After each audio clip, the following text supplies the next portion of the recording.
Hey, everybody. Welcome to the Energy Newsbeat Podcast Daily Edition.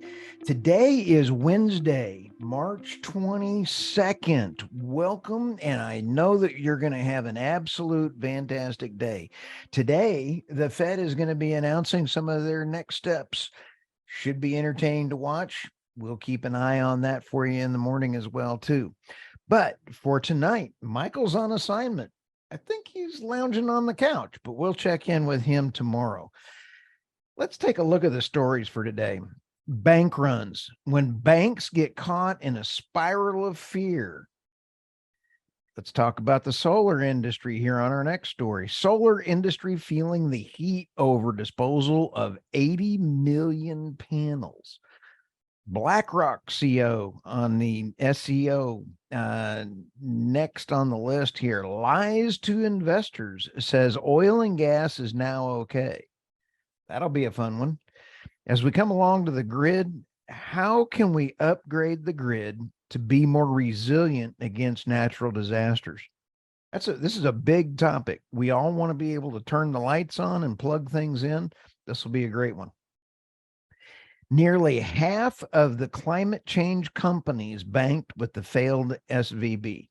That's a big question. So we're going to take a look at that, and it's not necessarily just a climate change crisis. It's a financial crisis, and we have an energy crisis. So we got the trifecta going on for us here. And with that, we have global layoffs extend far beyond tech. Amazon takes the top spot, and energy only loses 33,700. It's pretty amazing. Now, suddenly, you might want to be a roughneck out there. So, hey, welcome everybody, and thank you for listening to us. Our podcast numbers are going through the roof. We appreciate every single one of our listeners, and we like being a resource for you. So, go ahead and subscribe, like, pass the word along. Tell your kids, tell your bankers, tell everybody about the podcast, like and subscribe. So, my first story here is bank runs. When banks get caught in a spiral of fear. This article came out from Statista. They are a very good group, Statista, group. They always have good graphics, and it's about FUD, fear, uncertainty, and doubt. When bank runs get caught in a spiral of fear, Michael and I talked about this the other day, and it's right now the world does not have or has an advantage is that everybody has on their phones. They can sit here and text, go, hey, the bank has no money. And instead of having to get in your horse and carriage and drive to town, you can just move all your money from your phone. So the first one is perceived or actual weakness of a bank. Next goes to uncertainty and fear. I call that FUD, as we said, fear, uncertainty, and doubt. Customers withdraw, confidence stalls even further, mass withdrawals cause worsened liquidity problems, banks are forced to sell their assets, fear turns into panic, and then insolvency and collapse. Are we done yet with the banks? Let us know what you think. We want to know what you think is coming around for the banking industry. Our next article is all on energynewsbeat.com. Go take a look. This one, I want everybody that has listened to the show understands. I don't care what type of power we use. Let's use the lowest cost kilowatt per hour to all people of the planet with the least amount of impact on the environment. That's the big catch. Now, the solar industry is feeling the heat over disposal of 80 million panels. This article actually comes from Australia. And so Australia was huge in stepping up into the renewable space. Now, Australia has to dispose of 80 million solar panels in an environmentally friendly way. that is really not easy to do because there's so many not so eco-friendly products in the solar panels. Now, here's some other facts. Australia has one of the biggest, highest uptakes for solar panels in the world, which is outstanding, but little thought has been given to the significant volume of panels ending up in landfills 20 years down the track when they need to be replaced. There are some simple recycling steps that can be taken to reduce the volume, including removing the panel's frames, glass covers, and solar connectors before they're disposed of. Time is money. How many people are going to do that? There's already landfill bans in place. So here's some stats down here at the bottom that I think we all need to pay attention to. About 3 billion solar panels are installed worldwide, containing almost 1.8 million tons of high-grade silicon. The current value is about 7.2 billion. Considering this, the recycling of solar panels has got the potential to be commercially viable. There's a big gotcha. I love this quote, and I think we need to, I like where this is going. But you have labor to undo the panels. You then have to source it and produce it and then put it into where they're not transporting it across wide areas. So you're going to have set up recycling facilities around so that you don't have to ship them around. I think it's great. If we could get to a point where we can recycle wind and solar, I think it would make a huge difference. We could all learn from folks like Fry Battery out of Norway. They're going to energy storage and they're getting their batteries to a renewable state. That's where we need to go. All right. Let's go to the little bit of ESG investing here. BlackRock CEO lies to investors, says oil and gas is now okay. I thought this was pretty interesting. It's a very short article, but BlackRock lost over 10 trillion.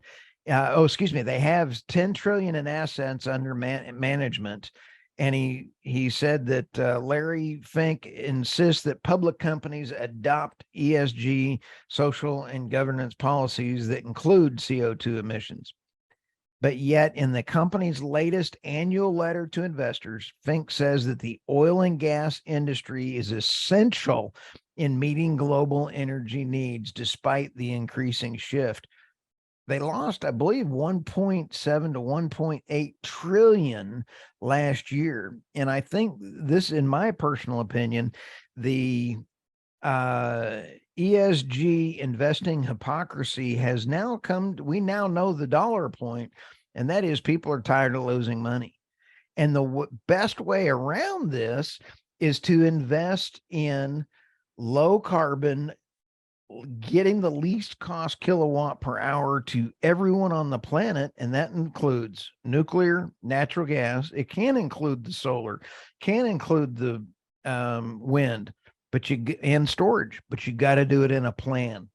So anyway, I think that ESG investing hypocrisy is now coming forward. Next article, how can we upgrade the grid to be more resilient against natural disasters? This article is phenomenal, and natural disasters leave crumbling grids susceptible to outages. Not only is it available for hackers to come in and cyber attack, but even in this year, we've had people just really taking even physical harm to the grid. And if we had an EMP bomb hit the United States, the supply chain for transformers is so long that if we had one EMP in the United States, it would take over 2 years just to bring the grid back to in that area affected, because we can't get the transformers.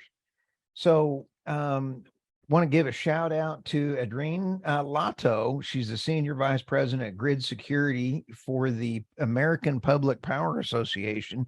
We will have her podcast, and I interviewed her on this very topic that has to do with this article. This article's on energynewsbeat.com, and we will keep you posted as this article comes out on the podcast with Adrena.